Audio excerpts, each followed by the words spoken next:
Hi friends, మమత ఛానల్కి స్వాగతం అండి. ఈరోజు మన వీడియో బియ్యంలో పురుగులు చీమలు పట్టకుండా ఎలాగో ఈ వీడియోలో చూడండి. లాస్ట్ వరకు అయితే మీకే అర్థమవుతుంది. టిప్ నెంబర్ 1, వేపాకుని 4 రోజుల ముందే ఫ్రిడ్జ్లో పెట్టానండి. ఇలాగైంది. మనకు పూర్తిగా ఆరకుండా, పూర్తిగా పచ్చిగా లేకుండా ఇలాగైతే ఆకులు మనకు రెడీ చేశాను. ఇవైతే మనకి పురుగులు పట్టకుండా బాగా పనిచేస్తాయండి. మనం ఒక సంచిలో ఒక 2-3 వేపాకు కొమ్మలైతే మనం కలుపుకోవాలి.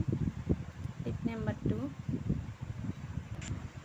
లవంగాయలు తీసుకొని మనం బియ్యపు సంచిలోనైతే ఇలా కలపండి. ఒక 20-30 వరకు తీసుకోండి. బియ్యపు సంచిలో మనం కలిపితే మనం పెట్టుకునేటప్పుడు వచ్చినా కానీ మళ్ళీ సంచిలో కలపచ్చు. టిప్ నెంబర్ 3, చక్కెర అనేది తీసుకొని మనం ఒక గ్లాస్ వరకు తీసుకోవాలి. ఒక 25 కేజీలకు సంచిలో మొత్తం పూర్తిగా కలిపేలా కలపండి. అప్పుడే మనకి చీమలు పురుగులు పట్టవు.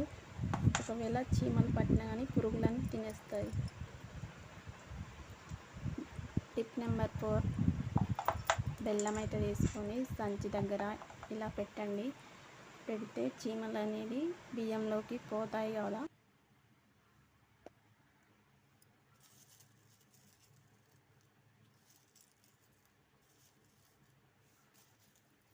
పచ్చివి తీసుకెళ్ళాలి రైస్ మిల్లుకి. తీసుకుపోయి మనం రైస్ పట్టించేటప్పుడే మనం ఇలా కలిపామనుకోండి, ఇవన్నీ కలపనవసరం లేదు. మనకి పురుగు పట్టదు.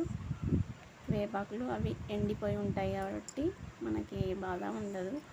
ఇలా కలుపుకోండి పచ్చివే పట్టించేటప్పుడు, సరేనా.